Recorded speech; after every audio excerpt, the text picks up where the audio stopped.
안녕하세요. 홍익희입니다. 오늘은 미국 근대산업사에 대해 알아보겠습니다. 뉴욕을 중심으로 동부에 정착한 유대인들은 세계 각국의 유대인 커뮤니티를 파트너로 해서 대규모 무역업을 하며 큰 자본을 저축했습니다. 이 자본 덕분에 제조업과 무역업을 지원하는 금융산업이 월스트리트를 중심으로 빠르게 자리 잡았습니다. 흔히 JP모건의 170년사를 알면 미국 금융과 경제의 모든 것을 알 수 있다고 합니다. 그만큼 JP모건은 금융산업은 물론 철도, 철강, 통신, 영화산업 등 당시의 첨단 산업이자 최대 산업을 주도하며 실물 경제도 장악해 나갔습니다. 1861년 남북전쟁이 발발할 때가 모건의 나이 24세였습니다. JP모건은 남북전쟁 동안 북군이 폐기 처분하는 낡은 카빈소총 5,000종을 한정에 3.5달러에 사서 약간의 손을 본 다음 난군에 22달러에 파는 그러한 거래에 뒷돈을 대는 등 전쟁터에서 큰 돈을 벌었습니다. 그리고 그는 금을 매집해 가격을 끌어올리는 수법으로 16만 달러를 순식간에 벌기도 했습니다. 이를 미천으로 아버지한테 물려받은 런던의 투자은행까지 그의 JP모건 상사에 합병시켜 대형 투자은행의 토대를 구축했습니다. 그리고 32살 때인 1869년 런던에 건너가 로스차일드 상사의 미국 지주회사격인 노던증권을 설립했습니다. 이로써 모건은 세계 최대 금융재벌인 로스차일드 가문의 자금을 대규모로 활용할 수 있는 기반을 구축했습니다. 모건은 이를 계기로 공격적인 인수합병에 돌입하여 노던증권은 철도 회사들의 지주회사가 되었습니다. 그 뒤 모건은 에디슨의 백열 전구 연구가 본능적으로 사업 가능성이 있음을 직감하고 합작회사 설립을 제의했습니다. 그는 에디슨에게 회사를 차려주고 3만 달러를 연구개발비로 지불했습니다. 이 에디슨 전기회사가 오늘날 제너럴 일렉트릭의 모태입니다. 에디슨이 마침내 전구를 발명하자 전기의 가치가 날로 높아가서 세계적 발명품인 전등 덕분에 미리 대주주의 자리를 차지하고 있던 모건은 돈방석 위에 앉게 되었습니다. 에디슨은 전구뿐 아니라 소형 발전기까지 만들어 1882년 뉴욕에 세계 최초의 중앙 화력발전소를 세웠으며 같은 해 9월 4일 모건은행 사무실에 세계 최초의 전등이 설치되었습니다. 인류는 전기에 관한 유대인의 덕을 톡톡히 보고 있는 셈입니다. 그 무렵 금융산업, 철도산업, 전기산업 등 미국의 주요 산업들을 차례로 장악한 모건은 당시 떠오르는 산업인 철강 산업에 뛰어들어야 한다고 판단했습니다. 그는 1898년 페더럴 제처를 설립하고 곧바로 미국 최대의 카네기 철강에 눈독을 들였습니다. 카네기 사무실에 불쑥 나타난 모건은 말없이 수표 한 장을 내밀었습니다.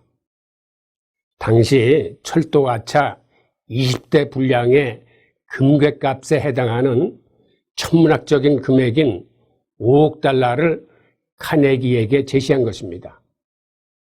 결국 카네기 철강의 주인이 바뀌었습니다. 1901년 모건이 이를 인수하자 그가 소유하고 있던 세계의 철강회사인 페더럴 제강, 내셔널 제강, 아메리카 제강 등과 합병시켜 US 스틸이라는 미국 최대의 철강 공룡을 만들어 순식간에 철강업계를 장악했습니다. 모건은 기업 인수합병의 귀재였습니다.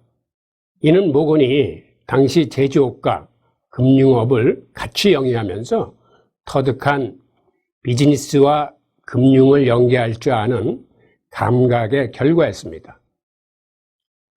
석유의 잠재 가능성을 확인한 록펠러는 진짜 돈은 석유 채굴업이 아니라 경제산업임을 간파했습니다. 당신은 등유의 품질이 들쑥날쑥해 균일한 품질을 보증한다는 의미에서 그의 회사 이름을 스탠다드 오일로 지었습니다. 품질 보증은 곧바로 매출액의 증가로 나타나 미국 석유 시장의 4%를 차지하는 최대 정유사가 되었습니다. 록펠러는 이렇게 타사에 비해 경쟁 우위를 확보한 뒤 동료 정유업자들을 설득해 담합 신디케이트를 조직했습니다. 그 뒤 그는 경쟁력을 바탕으로 아예 독점 전략을 사용했습니다. 높아진 경쟁력을 바탕으로 당시 물류를 담당하는 핵심 수단인 철도를 장악해 경쟁자들을 압박했습니다. 그는 무자비한 합병 방식으로 창업한 지 9년 만에 미국 전체 석유의 95%를 틀어줄 수 있었습니다.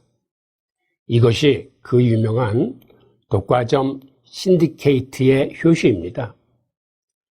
그러다 20세기 말 같은 스탠더드 오일 후계 기업인 모빌을 흡수해 로얄 더치셀 그룹을 누르고 세계 최대의 석유 기업이 되었습니다.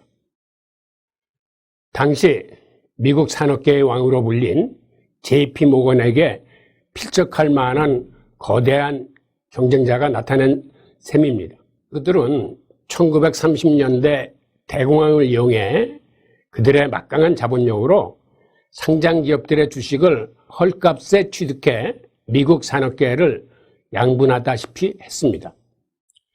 1930년대 중반 모건의 지배 아래로 들어온 기업체 수는 440개사였으며 자산 총액은 776억 달러에 달했습니다.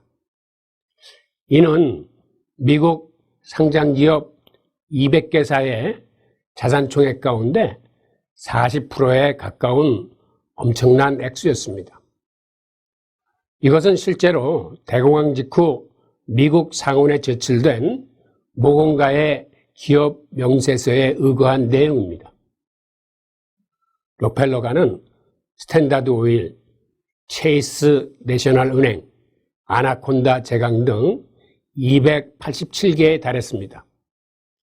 그들의 자본금은 776억 달러 대 449억 달러로 7대4의 비중이었습니다. 이렇게 미국의 전 산업이 두 가문의 손에 양분되었습니다. 미국 신대륙에서는 자본주의 태동과 거의 동시에 재벌이 탄생한 것입니다. 감사합니다.